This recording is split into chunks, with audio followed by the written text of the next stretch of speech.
ஒரு மஹல்லாவை, ஒரு ஜமாஅத்தை, ஒரு ஊரை கட்டமைப்பதிலே 3 பேர்களினுடைய பங்களிப்பு மிக முக்கியமானது. ஒன்று, அந்த மஹல்லாவை சார்ந்திருக்கிற சிறுவர்கள். எப்படியான சிறுவர்களை நாம் உருவாக்குகிறோம், உருவாக்கி கொண்டிருக்கிறோம், உருவாக்கி வைத்திருக்கிறோம்.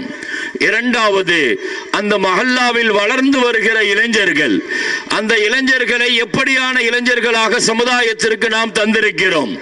ஒரு மஹல்லாவில் நாம கவனம் செலுத்த வேண்டிய முக்கியமான நபர்களில் இந்த 3 சாரார்கள் ரொம்ப பிரதானமானது. சிறுவர்களுக்காக ஒரு மஹல்லா நம்ம என்ன செஞ்சோம்? மக்தபு மதரசாக்களின் வழியாக பிள்ளைகளை மேம்படுத்துறதுக்கு என்ன செஞ்சோம்? இளைஞர்கள், சமுதாயத்தில் எப்படியான இளைஞர்களை நம்ம உருவாக்கணும், எப்படிப்பட்ட இளைஞர்களை உருவாக்கி வச்சிருக்கிறோம். நான் முன்னுரைகள் வெய்யுரைகளை எல்லாம் தவிர்த்துட்டு ரொம்ப ஷார்ட்டா நான் சொல்றேன். முதல் விஷயம், சமுதாயத்தில் நாம் உருவாக்குகிற இளைஞர்களுக்கு 3 தகுதிகள் ரொம்ப பிரதானமானது. முதலாவது, அவ அல்லாஹ் ரசூலுடைய கடமைகளை மதிக்கிறவனாக இருக்கணும். நல்ல ஞாபகத்தில் வைங்க, அல்லாஹ் ரசூலுடைய கடமைகளை மதிக்கிறவனாக இருக்கணும். நபிகள் நாயகம் ஸல்லல்லாஹு அலைஹி வஸல்லம் இளைஞர்களை பார்க்கும் பொழுதெல்லாம் கூப்பிட்டு இப்படி ஒரு அட்வைஸ் பண்ணுவாங்க. இப்னு அப்பாஸ் ரலியல்லாஹு கூப்பிட்டு சொன்னாங்க. என்ன சொன்னாங்க தெரியுமா? இதா சஅல்த ஃபஸ்அலில்லாஹ் வ இதா ஸ்தஅன்த ஃபஸ்தஇன் பில்லாஹ். உன் கொள்கையை, நம்பிக்கையை உறுதியாக்கு. கேட்கணும்னு முடிவு பண்ணிட்டா அல்லாஹ்ட்ட கேளு. உதவின் கையேந்தினா அல்லாஹ்ட்ட கேளு. ஒரு இளைஞனுக்கு அந்த நம்பிக்கையை கொடுக்கணும். அல்லாஹ் தான் எல்லாங்கிற நம்பிக்கையை கொடுங்க. ஸல்லல்லாஹு அலைஹி வஸல்லம் அந்த இளைஞருக்கு சொன்ன வார்த்தையை பாருங்க. உலகமே சேர்ந்து உன்னை தூக்கி மேல வைக்கணும்னு நினைச்சாலும் கூட அல்லாஹ் நாடுனா தான் நடக்கும். மகனே, உலகமே சேர்ந்து உனக்கு ஒரு அழிவையும் இழிவையும் தரணும்னு நினைச்சா கூட அல்லாஹ் நாடாம நடக்காது. ஒரு இளைஞனுடைய உள்ளத்தில் பதிய வேண்டிய ஈமானிய உணர்வு, அல்லாஹ் பத்தி நம்பிக்கையை தெளிவா உறுதிப்படுத்துங்க பிள்ளைகளுக்கு. வலா தஅஜிஸ். அவன் சொன்னாங்க, நீ எப்போ தன்னம்பிக்கை இழக்காத மகனே. இப்னு அப்பாஸ் ரலியல்லாஹு சொல்றாங்க ஸல்லல்லாஹு அலைஹி வஸல்லம், நீங்க சொல்லுங்க பையன்ட, நீ தன்னம்பிக்கை இழக்க கூடாது. வலா தஅஜிஸ். முயற்சி பண்ணு, முட்டி மோது, போராடு. ஆனா சில நேரங்கள்ல நீ தோக்குற இடம் இருக்கும். நீ தோத்துட்டா, நான் மட்டும் அப்படி செஞ்சா, நான் மட்டும் இப்படி செஞ்சா, இந்த வார்த்தையை பேசாத. இது ஷைத்தானுடைய வார்த்தை. நீ என்ன சொல்லணும் தெரியுமா? மா குத்திர யகூன் மாஷா அல்லாஹு கான. அல்லாஹ் நாடுனதை நடத்தி இருக்கிறான் அப்படின்னு சொல்லிட்டு ஒதுங்கிரு. தன்னம்பிக்கையை சொல்லி கொடுக்கிற அதே நேரத்தில் இறை நம்பிக்கையை அழுத்தமா பதிக்கணும். அப்பதான் அவன் நீட்டில் அதுல மார்க்கில் போராடி அவன் எதிர்பார்த்த மார்க் வரலன்னு சொன்னா உடனே ஏன் சூசைட் பண்றான்? வெறுமனே தன்னம்பிக்கையை மட்டும் கொடுத்து வச்சிருக்கிறாங்க. தன்னம்பிக்கை தோற்கிற இடத்தில் இறை நம்பிக்கையை அழுத்தமாக பதிய வைங்க. பிள்ளைகளுக்கு அதை சொல்லிக் கொடுங்க. முயற்சி வேண்டான்னு சொல்லல, முயற்சி போய் தோற்று நிற்கும் பொழுது உடனே அல்லாஹ் நாடுனது நடந்திருக்குதுன்னு சொல்லணும். அதுதான் ஒரு முஸ்லீம் இளைஞனுடைய பொறுப்பு. அப்படிப்பட்ட பிள்ளைகளை உருவாக்குங்க. நான் தான், என்னால தான், உன்னால தான், நான் போயிருந்தா, நான் வந்திருந்தா. ஸல்லல்லாஹு அலைஹி வஸல்லம் சொல்றாங்க, இப்னு அப்பாஸ் ஒரு இளைஞர்கிட்ட சொல்றாங்க, மகனே இந்த மாதிரி வார்த்தையை வெளிப்படுத்தாதமா, இது ஷைத்தானுடைய வார்த்தை, இது நல்ல வார்த்தை கிடையாது, இது ஷைத்தானுடைய வார்த்தை. எவ்வளவு அழகான. ஈசா அலைஹிஸ்ஸலாம் ஒரு காட்டு வழியா போயிட்டு இருந்தாங்க. ஒரு குருவி பறந்து போச்சு. ஈசா அலைஹிஸ்ஸலாம் அந்த குருவியை பார்த்தாங்க. குருவி சிரிச்சுச்சான். என்னன்னு கேட்கிறாங்க. இல்ல, என்ன பிடிக்கிறதுக்கு வேட வலை விரிச்சு வச்சிருக்கிறான். ஆனா இறைவன் எனக்கு கொடுத்திருக்கிற கண் பார்வை தெரியுமா, 1 கிலோமீட்டர் ஹைட்ல பறந்தாலும் பூமியில சின்ன எறும்பு கூட எங்க கண்ணுக்கு பெருசா தெரியும்.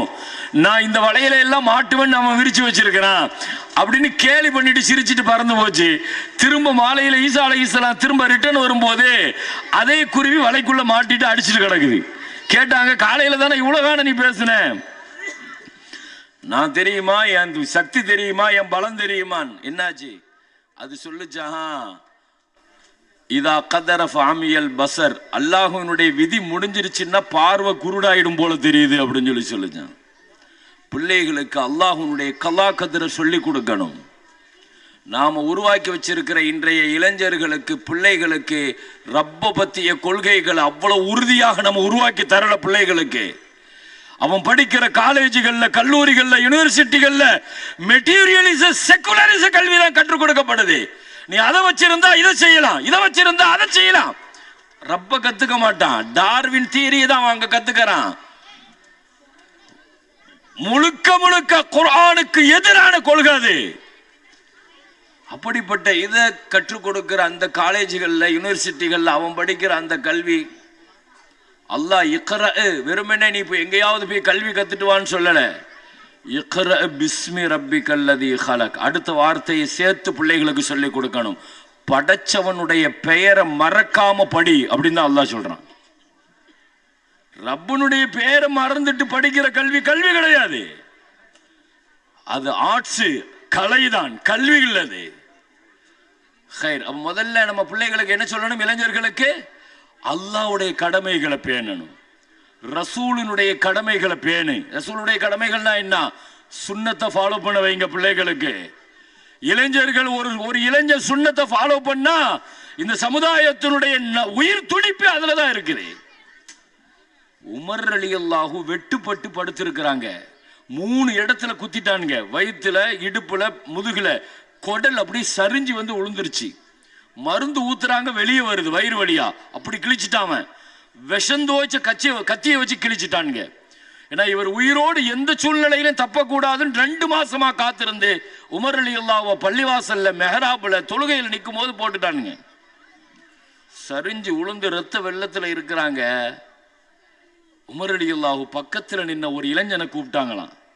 உயிர் போகிற நேரத்தில் அந்த போராட்டத்திலையும் கூட பக்கத்தில் நின்ன ஒரு இளைஞரை கூப்பிட்டு சொன்னாங்க, இர்ஃபா சௌபக, உன் ஆடை கரண்டைக்கு கீழே தரையில இருக்குதுப்பா, இது சுன்னத்து இல்ல, ஒரு இளைஞட்ட சுன்னத்து தான் முக்கியம், நீ உன்னுடைய வேஷ்டியை உயர்த்தி கட்டுனாங்க. எந்த நேரத்துலங்க? உயிர் போகிற நேரத்துல கூட. ஏன்னா சமுதாயத்தினுடைய இளைஞர்கள்ட்ட சுன்னத்து வந்துருச்சுன்னு வைங்க, ஸல்லல்லாஹு அலைஹி வஸல்லத்தினுடைய சுன்னத்தை பேண ஆரம்பிச்சிட்டீங்கன்னா இதுதாங்க பெரிய சக்தி.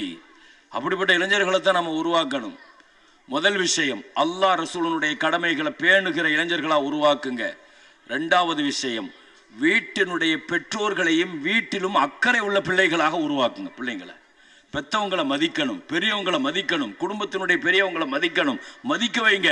அதை மதிச்சாத்தான் அவன் தீன மதிப்பான், அதை மதிச்சாத்தான் அவன் குர்ஆனை மதிப்பான். பெரியவங்களையும் பெற்றவங்களையும் மதிக்க வைங்க, ஹித்மத் செய்ய வைங்க, பிள்ளைகளை பணிவிட செய்ய வைங்க வீட்டில் பிள்ளைகளுக்கு. அப்படிப்பட்ட இளைஞர்கள் தான் நம்ம கடந்த கால வரலாறு. நபிகள் நாயகம் ஸல்லல்லாஹு அலைஹி வஸல்லம் ஹாரிசான்னு ஒரு இளைஞரை கூப்பிட்டு கேட்டாங்க, எப்போ அவனு சொர்க்கத்தில் உன்னுடைய கிராத்தை கேட்டேன், சொர்க்கத்தில் உன்னை காரியா அல்லாஹ் ஆக்கிட்டான், சொர்க்கத்திலேயே நீங்க கிராத் ஓதுற அளவுக்கு அப்படி என்ன செஞ்சீங்கன்னு கேட்டாங்க அந்த இளைஞர்கிட்ட. ஹாரிஸத் இப்னு நுஅமான் ரலியல்லாஹு ஒரு பேர். அவர் என்ன சொன்னார் தெரியுமா? யா ரசூலல்லாஹ், என்கிட்ட ஒரு 2 பழக்கம் இருக்குது. என்னன்னா, எப்பவும் தூங்கும் போது எங்க அம்மா, வயசான அம்மா, கால் வலியில கஷ்டப்படுவாங்க, அவங்க காலை மசாஜ் பண்ணி நான் தான் தூங்க வைப்பேன். காலையில எங்க அம்மாவுக்கு எண்ணெய் தேய்ச்சி தலை சீவி விடுறது, தலைவாரி விடுறது நான் தான் செய்வேன். இந்த 2 காரியமும் என்னுடைய பொறுப்பா நினைச்சு செஞ்சிட்டு இருக்கிறேன்னு ஒரு இளைஞர் சொன்னார்.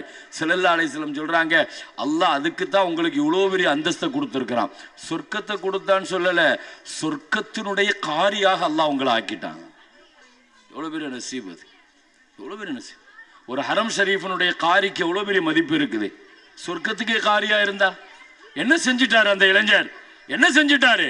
தான் வீட்டில் தன் தாய்க்கு ஹிதமத் பண்றாரு. பிள்ளைகளை இப்படி உருவாக்குங்க. 3வது விஷயம், சமுதாயத்தின் மீது அக்கறை கொண்டு சமுதாயத்திற்கு பணி செய்கிற பிள்ளைகளாக உருவாக்குங்க. வீட்டுக்கு தேவைதான், அதே சமயத்தில் சமுதாயத்தினுடைய பொது காரியங்கள்ல வந்து பங்கெடுக்க வைங்க. இப்ராஹிம் அலைஹிஸ்ஸலாத்து அல்லாஹ் காபத்துல்லா கட்ட சொன்னான். இப்ராஹிம் அலைஹிஸ்ஸலாம் மட்டுமா கட்டினாங்க? அல்லாஹ்ட்ட கேட்டாங்க, யா அல்லாஹ், என் பையன் இளைஞர் இஸ்மாயில் இருக்கிறாரு, அவரையும் இந்த பணிக்கு நான் எடுத்துக்கிறேன்னு சொல்லி கேட்டாங்க. அல்லாஹ் சேர்த்துக்கங்கன்னு சொன்னான். பொது காரியங்களுக்கு இளைஞர்களுக்கு இடம் கொடுங்க. முதல்ல நீங்க அந்த இடைவெளியை நிரப்பலன்னு சொன்னா அவன் எங்கேயோ வழி தவறித்தான் போவான். போதைக்கு பின்னாலையும் பெண்ணுக்கு பின்னாலையும் தான் போயிட்டு இருப்பான்.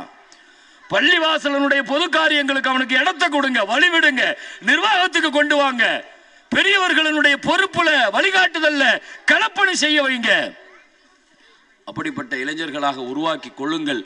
இளைஞர்களுக்கு இனி நான் இன்னொரு கட்டம், பெண்கள், சமுதாயத்தினுடைய பெண்கள் மிக முக்கியமான பொறுப்பு. பெருமக்களே, இங்கே நிறைய தாய்மார்கள் வந்திருக்கிறீர்கள், நிறைய தாய்மார்கள் வந்திருக்கிறீர்கள்.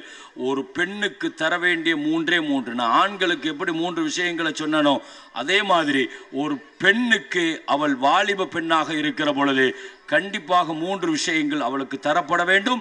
முதலாவது, மிகச்சிறந்த மார்க்கம் சார்ந்த கல்வி அவளுக்கு தரப்பட வேண்டும். இரண்டாவது, ஒழுக்கம் சார்ந்த நல்லொழுக்கம் உள்ள விஷயங்களை அவள் கற்றுக்கொள்வதற்கான வழிவகைகளை நாம் ஏற்படுத்தி கொடுக்க வேண்டும். மூன்றாவது, எந்த சூழ்நிலையிலேயும் வெட்கம் தவறாமல் வெட்க உணர்வு உள்ள பிள்ளைகளாக பெண் குழந்தைகளை உருவாக்கி தரணும். இந்த 3ம் பெண்கள் இளைஞர்களாக வளர்ந்து நிற்கிற பொழுது மிக முக்கியமான விஷயம். கல்வியை உரிய காலத்தில் கொடுங்க, பிள்ளைகளுக்கு, பெண்களுக்கு கொடுங்க. என்ன ஸல்லல்லாஹு அலைஹி வஸல்லம் சொன்னாங்க, ஆண்களை பார்த்து ஒரு வார்த்தை சொன்னாங்க, நீங்கள் குடும்பத்தினுடைய தலைவர், பெண்கள் வீட்டினுடைய தலைவின்னாங்க. குடும்பம் நிம்மதியா இருக்கணும்னா வீடு நிம்மதியா இருக்கணும். அதனால தலைமைத்துவ பண்புல இருக்கிற பெண்களுக்கு முதல்ல கல்வி கொடுங்க. கல்வி இல்லாமல் எந்த நிர்வாகத்தை நடத்த முடியாது. ஒரு பெண்ணுக்கு கல்வி தரப்பட வேண்டும் உரிய காலத்தில். ஸல்லல்லாஹு அலைஹி வஸல்லத்தினுடைய மகள் ஃபாத்திமா ரலியல்லாஹு அன்ஹா, எத்தனை பேருக்கு தெரியும்? ஃபாத்திமா ஒரு ரலியல்லாஹு அன்ஹா ஒரு டாக்டர்னு எத்தனை பேருக்கு தெரியும்? ஸல்லல்லாஹு அலைஹி வஸல்லம் தங்களுடைய மகளை சும்மெல்லாம் வளர்க்கல, மார்க்கம் கத்து கொடுத்தாங்க, அதே சமயத்தில் மருத்துவமும் கத்து கொடுத்தாங்க. மருத்துவம் படிக்க வச்சாங்க பிள்ளைகளை. நபி வளர்த்த மகள் மார்க்கத்தில் உச்சம், அதே சமயத்தில் மருத்துவத்திலும் உச்சம். உஹது போர்க்களத்தில் ரசூல் ஸல்லல்லாஹு அலைஹி வஸல்லத்தினுடைய முகமெல்லாம் கிழிக்கப்பட்டு ரத்தம் வடிந்து அப்படியே பீடிங் ஆயிட்டே இருக்குது, நிக்கல. என்ன சொன்னாங்க தெரியுமா சஹாபாக்கள்? ஃபாத்திமாவை கூப்பிடுங்க, ஃபாத்திமாவை கூப்பிடுங்க. ஒரு மிகச்சிறந்த ஆபரேஷனை செஞ்சு முடிச்சாங்க. அந்த காலத்திலேயே உடனே பிளட்டை நிப்பாட்டி ஒரு ஆபரேஷன் பண்ணாங்க. ஃபாத்திமா ரலியல்லாஹு ஸல்லல்லாஹு அலைஹி வஸல்லத்திற்கு நடத்தியது ஃபாத்திமா ரலியல்லாஹு தான் ஆபரேஷன் நடத்தினது. ஒரு சிறந்த மருத்துவர் ஃபாத்திமா ரலியல்லாஹு அன்ஹா. அவங்களுடைய மருத்துவத்துறையை பத்தி பேசலாம், நிறைய பேசலாம். ஹைர், அப்போ கல்வியை கொடுங்க, ஒழுக்கத்தை கொடுங்க, அதப கொடுங்க. அதபு தான் ஒரு பெண்ணுக்கு பிரதானமானது. பெண்ணுக்கு கல்வி கொடுக்கிற அதே நேரத்தில் ஒழுக்கமும் பாதுகாப்பும் இருக்குமானால் நீங்க கல்வியை, கல்வி கூடத்தை தேர்வு செய்யுங்கள். ஒரு பெண்ணுக்கான கல்வி கூடம்ங்கிறது இந்த 2ஐயும் மையப்படுத்தியதான் இருக்கணும். அட்மாஸ்பியர் ஒழுக்கம் சார்ந்த கல்ச்சுரல் உள்ள இடமாக இருக்கணும், பாதுகாப்பு உள்ள இடமாக இருக்கணும். செக்யூரிட்டி இல்லை, எப்படியாவது போய் படிச்சுட்டு வரலாம். சமுதாயம் அதற்கு பின்னணியில் படுற பெரிய பாடு, பெரிய கஷ்டம். நபிகள் நாயகம் ஸல்லல்லாஹு அலைஹி வஸல்லத்தினுடைய மனைவி, இங்கே நிறைய பெண்கள் வந்திருக்கிறீர்கள், உங்களுக்கு சொல்லணும், நீங்க தான் இதை கேட்கணும். நான் நிறைவா சொல்ற இந்த செய்தி பெண்களுக்கான செய்தி, நீங்க கவனத்தோடு கேளுங்க. நபிகள் நாயகம் ஸல்லல்லாஹு அலைஹி வஸல்லத்தினுடைய மனைவி ஹதீஜா ரலியல்லாஹு அன்ஹா சக்கராத்தில் படுத்திருக்கிறாங்க. வஃபாத்தினுடைய நெருக்கம். பக்கத்தில் மகள் ஃபாத்திமா, சின்ன வயசு புள்ள, மகள் பக்கத்தில் இருக்கிறாங்க. கடுமையான காய்ச்சல், ஜுரம் அம்மாவுக்கு, சக்கராத்து வேற, வலியும் வேதனையும். இப்போ அப்படியே உடம்பு பிடிச்சி ஆட்டுது. பக்கத்தில் இருக்கிற மகள்கிட்ட சொன்னாங்க, மகளே மகளே, உன் தந்தை முஹம்மது ஸல்லல்லாஹு அலைஹி வஸல்லத்திட்ட போய் எனக்கு போர்த்துறதுக்கு ஒரு போர்வை வாங்கிட்டு வா அப்படின்னு சொன்னாங்க. மகள் போய் ஸல்லல்லாஹு அலைஹி வஸல்லத்திட்ட போய், பாப்பா அம்மாவுக்கு கடுமையான காய்ச்சலும் குளிருமா இருக்குது, போர்த்துறதுக்கு போர்வை கொடுங்க வாப்பா அப்படின்னு கேட்டாங்க. நபி ஸல்லல்லாஹு அலைஹி வஸல்லம் உடனே அழுதுட்டாங்க. சொன்னாங்க, என் ஹதீஜாவுக்கா இந்த நிலை? வாழ்க்கையின் விளிம்பில் இருக்கிற என் ஹதீஜா இந்த தீனுக்காக கொடுத்த காசு தெரியுமா? கொட்டி கொட்டி கொடுத்தார்கள். என் ஹதீஜாவினுடைய வியாபாரம், வியாபார சக்கரவர்த்தி அரபுலகத்தில். வியாபார சரக்கு ஒட்டகம் மக்காவை தொட்டுடுச்சுன்னு வைங்க, அதனுடைய கடைசி ஒட்டகம் யமன் பார்டர்ல நிற்கும், இல்லைன்னா சிரியா பார்டர்ல நிற்கும். அன்னைக்கு அரபிகளுக்கு தெரிஞ்ச 2 வியாபார ஸ்தலம் யமனும் சிரியாவும் தான். அவ்வளோ பெரிய நாடு கடந்து வியாபாரம் செய்த சக்கரவர்த்தி ஹதீஜா அம்மாவினுடைய கடைசி காலம் என்ன எல்லாத்தையும் தீனுக்கு கொடுத்துட்டாங்க. வாங்கிட்டு வான்னு சொன்னாங்க. இல்லை அம்மா, எங்கிட்டையும் கொடுக்கறதுக்கு போர்வை இல்லைன்னு சொல்லி தலப்பாகையை கட்டி கொடுத்து மகள்கிட்ட சொன்னாங்க, என் ஹதீஜாவுக்கு இதை கொண்டு போர்த்தி விடுமான்னு சொல்லிட்டு மகள்கிட்ட சொல்கிறாங்க. அதை வாங்கிட்டு வந்து போர்த்தி விடுறாங்க. குளிர்னுடைய நடுக்க நிற்கலை. ஹதீஜா அம்மா சொன்னாங்க, மகளே எனக்கு ஒரு சின்ன ஹெல்ப் பண்ணுவியான்னு கேட்டாங்க. என்னம்மான்னு சொன்னாங்க. நான் எழுந்திருச்சு நிற்கணுமா, என்னை எழுந்திருச்சு நிற்க வைப்பியா அப்படின்னு கேட்டாங்க. மக கேட்குறாங்க, ஏம்மா உங்களுக்கு என்ன உதவி செய்யணுமோ நான் செய்கிறேன், நீங்கள் ஏன் எழுந்திருச்சு நிற்கணும்னு நினைக்கிறீங்க? இல்லைம்மா, என் உயிரிலும் மேலான கண்மணி முஹம்மது ஸல்லல்லாஹு அலைஹி வஸல்லம் என் கணவர் என் வீட்டிற்குள் வரும் பொழுதெல்லாம் நான் நின்றுதான் வரவேற்றிருக்கிறேன். வாழ்நாளில் ஒரு தடவை கூட நான் உட்கார்ந்து வரவேற்றதில்லை. அல்லாஹ் அக்பர். எப்படிப்பட்ட வாழ்க்கையை வாழ்ந்திருப்பாங்கன்னு பாருங்க. இதோ 60 அடி தூரத்தில் என் கணவர் வருகிறார்கள் என்பதை அவர்களுடைய கஸ்தூரி மேனி வாசனை நான் உணர்ந்து விட்டேன். எழுந்திருக்கணும் மகளே என்று சொல்லி ஒரு கரத்தை சுவற்றிலும் மறு கரத்தை தன் மகளின் தோல் புஜத்திலேயும் தாங்கி பிடித்து கொண்டு எழுந்திருச்சு நிற்கிறார்கள். ஸல்லல்லாஹு அலைஹி வஸல்லம் உள்ள வந்துட்டாங்க. உள்ள வந்த உடனே தான் மனைவியை மடியில் படுக்க வச்சு ஹதீஜாட்ட கேட்டாங்க, ஹதீஜா, வாழ்நாளில் உங்களுக்குன்னு ஏதாவது ஆசை இருக்குதா? 25 வருஷம் நம்ம கணவன் மனைவியாக வாழ்ந்திருக்கிறோம். நீங்கள் ஆசைப்பட்டு ஒன்றுமே என்கிட்ட கேட்டதில்லை, வாழ்நாளில் ஒன்றுமே என்கிட்ட கேட்டதில்லை, உங்களுக்குன்னு எந்த ஆசை இல்லையான்னு கேட்டாங்க. எனக்கு 3 ஆசை மட்டும்தான் என் வாழ்நாள் முழுக்க, அதை நிறைவேற்றி கொடுங்கன்னாங்க. என்ன ஆசைன்னு கேட்டாங்க. அதுவரை உதடுகள் திறக்காத ஹதீஜா அம்மாவனுடைய உதடுகள் மரணத்தினுடைய விளிம்பில் ரூஹு போகிற நேரத்தில் திறக்கிறது. சொன்னார்கள், என் முதல் ஆசை என் ரூஹு போகிறதுக்குள்ள அல்லாஹ் என் பாவத்தை எல்லாம் மன்னிக்கணும். என் 2வது ஆசை, நான் மௌத்தா போயிட்டா உங்கள் ஆடையில் தான் என்ன கஃபன் செய்யணும், கஃபன் செஞ்சு கபூரில் வைக்கணும். என்னுடைய 3வது ஆசை, அல்லாஹ் எனக்கு 4 பொம்பளை பிள்ளைங்களை தந்தான். இதைத்தான் நீங்கள் கவனிக்கணும் தாய்மார்களே. ஒரு தாயினுடைய கடைசி ஆசையை பாருங்க. அல்லாஹ் எனக்கு 4 பெண் குழந்தைகளை தந்தான். அதில் 3 பிள்ளைகளை, ருக்கையா, உம்மு குல்சும், ஜெய்னப் ரலியல்லாஹு, 3 பெண் குழந்தைகளை நான் என் கண்காண நல்லபடியாக வளர்த்து ஆளாக்கி கல்வி கற்றுக் கொடுத்து ஒழுக்கத்தை கற்றுக் கொடுத்து நல்ல இடத்துல நிக்காஹ் செஞ்சு கொடுத்து என் கடமையை நிறைவு செலுத்திட்டேன். ஆனால் என் புள்ள ஃபாத்திமாவை வளர்க்குற பாக்கி எனக்கு கிடைக்கல.